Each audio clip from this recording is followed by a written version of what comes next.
During the September 13th, 2017 Nintendo Direct, Mario Party The Top 100 was one of the surprise announcements for the Nintendo 3DS. Initially shown as a collection of 100 minigames from throughout the series, could there be more than meets the eye from this reveal? Join me in taking a closer look at this game as we inspect its reveal in the Nintendo Direct, its trailer, and its official website. To start off, let's pinpoint exactly which minigames have been revealed from each game. From the original Mario Party, there currently have only been 4 minigames revealed. Shy Guy Says, which opens up the reveal of the game, Bombs Away, Facelift, and Tug of War. 3 of these minigames appeared in both the original Mario Party and Mario Party 2, but we know as the fact that these are the original incarnations due to the setting for Shy Guy Says, the pirate ship in the background for Bombs Away, and the use of Bowser's head for Facelift. For Mario Party 2, a total of 9 minigames have been revealed thus far. Bumper Balls, which we know is the Mario Party 2 iteration as the original was only set on an island, Cake Factory, Disney Dancing, Hexagon Heat, Honeycomb Havoc, Mecha Marathon, Roll Call, Shell Shocked, and Slot Car Derby, which we know is the Mario Party 2 iteration due to its course layout and setting. Moving on to the next game of the series, a total of 10 minigames have been revealed from Mario Party 3. These are Bounce and Trounce, Chip Shot Challenge, Eats a Pizza, Ice Rink Risk, Rockin' Raceway, Snowball Summit, Storm Chasers, The Beat Goes On, Tool Steel Titan, and Vine With Me. While it is not known exactly how many minigames will come from each game, if 10 minigames are pulled from each game, then there may not be any more from Mario Party 3. This is the only game represented to have at least 10 minigames confirmed here in Mario Party The Top 100. Now, let's move on from the Nintendo 64 era and on to the GameCube games, starting with Mario Party 4. A total of 9 minigames have been revealed so far. Beach Volley Folly, Book Squirm, Goal, Mario Speedwagons, Paths of Peril, Reverse-A-Bomb, The Great Deflate, 3-Throw, and Trace Race.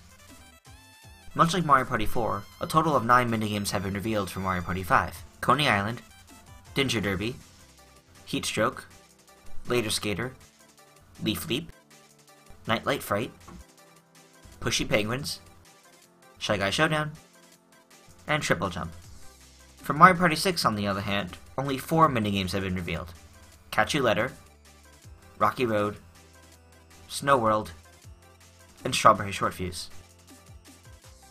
Moving on to the final GameCube era Mario Party game, there have been 8 minigames revealed for Mario Party 7. Balloon Busters, Dart Attack, Deckhands, Jumpman, Monty's Revenge, Pokey Pummel, The Final Countdown, and Track and Yield. So far, this is the only Mario Party game to have a Mike minigame and a Donkey Kong minigame represented. What this means for the top 100, we'll come back to. Now that we've finished the GameCube era games, it's time to enter the Wii era with Mario Party 8. From this game, only 3 minigames have been revealed. Name of the Game, At the Chomp Wash, and Crank to Rank. A total of 9 minigames have been revealed for, well, Mario Party 9. Bumper Bubbles, Don't Look, Goomba Bowling, Loggerheads, Jigsaw Jumble, Magma Mayhem, Peak Precision, Peer Pressure, and Speeding Bullets. Each of these minigames are 4-player free-for-all minigames. Finally, only 3 minigames have been revealed for Mario Party 10. Flash Forward, Jewel Drop, and Sword to Score. Currently, Mario Party 10 has the least amount of minigames represented. So, now that we spent time identifying each minigame featured, it's time we break down what this means. In total, there have been 54 free-for-all minigames revealed, with 8 being battle minigames in their original games, and 2 being mic minigames. The presence of these mic minigames likely means that the 3DS mic will once again be used. Each mic minigame originally had controller options as well, so while there is a possibility they will not utilize the 3DS mic, chances are actually fairly high that they will. In terms of the other minigame categories, we have 3 1 vs 3 minigames, 5 2v2 minigames, 2 dual minigames, 1 DK minigame, and 2 extra minigames. The 3 minigames from Mario Party 8 currently revealed, as well as some from Mario Party 9, all originally used motion controls. While each can be reworked into normal button and control stick usage, it's possible that these minigames will use the 3DS touchscreen with stylus controls. Using the mic and touchscreen in the Mario Party games on the DS line has occurred in each game on the handheld systems. If we look into the minigames further, we can actually get an idea of what our playable roster would look like. So far, we have Mario, Luigi, Peach, Yoshi, Wario, Daisy, Waluigi, and Rosalina all confirmed to be playable. Official art released for the game depicts Toad, Toadette, DK, and Bowser as well, leading many to believe the former three will be playable. This does not seem to be the case, however, as we can see some of these characters during minigames. DK is the opponent in the DK minigame Jumpman. Toad appears as the driver in Rocky Road, as well as in the background of Slot Car Derby and in Hexagon Heat. While we haven't seen Toadette appear anywhere yet, it's likely that she would play a similar role to Toad. Since the DK minigames return, there's a good chance that the Bowser minigames may return as well, hence Bowser's depiction. What does this mean for other characters? Well, since the games represented are only the core series found on consoles, it's likely characters introduced in any handheld Mario Party games won't be playable, so sorry to Bowser Jr. and Diddy Kong. Plus, it would seem a little strange to have Diddy Kong without Donkey Kong. At the moment, we have 8 playable characters confirmed. Barring Bowser from his own mode in Mario Party 10, as well as excluding Mario Party 6 as the odd one out, nearly all Mario Party games have an even number of playable characters, usually 6, 8, 10, or 12. If there are other characters in the game, it would likely be 2 or 4 more characters. Let's work down the list of possibilities for other returning characters. We've already crossed off Toad, DK, Bowser Jr., Diddy Kong, and possibly Toadette, though it would be strange to feature her without Toad, much like it would be weird to feature Diddy Kong without Donkey Kong.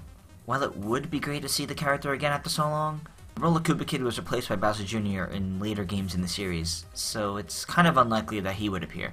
The frequent use of common enemies in various minigames, as well as background spectators, make Shy Guy, Koopa Troopa, Blooper, and Boo all less likely as well. While the same could technically be said for Hammer Bro, Drybone, Spike, and Magic Koopa, there are no minigames currently revealed that would explicitly use them. Though, with the likelihood of more common enemies not returning as playable characters, these slightly more obscure enemies likely won't return either. The only character left to return therefore would be Berto, who actually has nothing pointing against their return. So, Berto fans rejoice? If Berto does return, however, we would be at an uneven character roster of 9. Sure, Toadette or one of the obscure enemies could still reappear as well, and admittedly, that would be far more likely than getting a brand new character, such as, say, Pauline. While Mario Party Island Tour and Mario Party Star Rush on both the Nintendo 3DS each added a new playable character to the series, being Bowser Jr. and Diddy Kong, it's unlikely that a collection made to reference and honor the older games would add a brand new character. What does this mean? Well, aside from the Pauline fans and anyone else wanting a new character needing to wait for another game, it means we may actually know our final roster to the game. Please keep in mind, though, that most of this section on characters is my own speculation, based on what we have presented to us already. Now, you may be telling me that the game needs unlockables in order to push more people to buy the game. After all, Mario Party Star Rush had 4 unlockable characters, among other rewards, such as other modes. The thing is, you're right, as this game needs to sell and not just have everybody play download play. It is entirely possible that there are hidden unlockable characters, despite potentially clashing with minigame appearances. There may very well be alternatives to account for certain characters. Think Alfonso taking over on the Spirit Track stage in Super Smash Bros. For Nintendo 3DS when Toon Link is being played. If there aren't other playable characters we've yet to see, however, there are other things that the game may be hiding. Despite the trailer not detailing anything other than minigames, there's still more information to analyze about this game. If we check out the official website, it says, quote, "Speed things up with simple minigame instructions and a favorites option for quick selection. You can even set the number of turns for board game play." This quote from the website directly tells us that there is more to the game than just its collection of minigames. If we take a look at Mario Party 9 and Mario Party 10, as well as some of the handheld games, which all play differently than the normal Mario Party that everybody's used to, the one consistent factor between all games is the strong presence of a variety of minigames. While many believe that if Mario Party the Top 100 would have already stated it would bring back more than just minigames, it is possible that Nintendo simply believes the minigames are the biggest part and highlight of the game. If we take a look at the box of almost any Mario Party game, oftentimes the minigames are always the standout advertisement. What does this mean for Mario Party the Top 100? Well, it means that there is still much more to this game to be shown than has currently been revealed. It may not be a far-off assumption to think some classic boards may return too. To go more into this, however, would be speculation. And while the character selection was educated speculation, I don't actually have anything for or against having retro board gameplay coming, as all we really have is the website quote. It should be safe, however, to say that it would not be new, bland, quote-unquote, boards, since practically everything else in this game comes from older Mario Party games. We do know of some game modes, though. If we check out the Amiibo website, and look at the Amiibo support for Mario Party the Top 100, it specifically mentions some game modes. Quote, tap compatible Amiibo figures to receive in-game bonuses on Minigame Island. Minigame Island is a mode from the original Mario Party. In the original mode, players were challenged to clear 50 minigames. The island was divided up into several worlds, each filled with board game mode styled spaces along the path. Each space was a minigame, and losing a minigame would make the player lose a life. Players would earn coins from each completed minigame. If we continue to look at the Amiibo website, we can get a further idea as to how Minigame Island will play out in Mario Party the Top 100. Like in the original game, there are spaces for Koopa Troopas, which were save spaces, and usually located at the end of each world. There are going to be Amiibo spaces, which can be used to get at least 10 coins. Minigame Island can be a fairly expansive single-player mode, especially since there are far more minigames present in Top 100 than in the original Mario Party. Now, some of you may think that Minigame Island is the, quote, board game play, unquote, mentioned on the official website, especially since it includes the typical board game movements and spaces. However, there aren't actually turns in this mode, so therefore, the official website is referring to yet another mode. Speaking of other modes, this game is certainly full of them. Thanks to the Amiibo website, we know that some modes will divide minigames into minigame packs that need to be selected and have various themes, such as a Goomba minigame pack or a Koopa Troopa pack.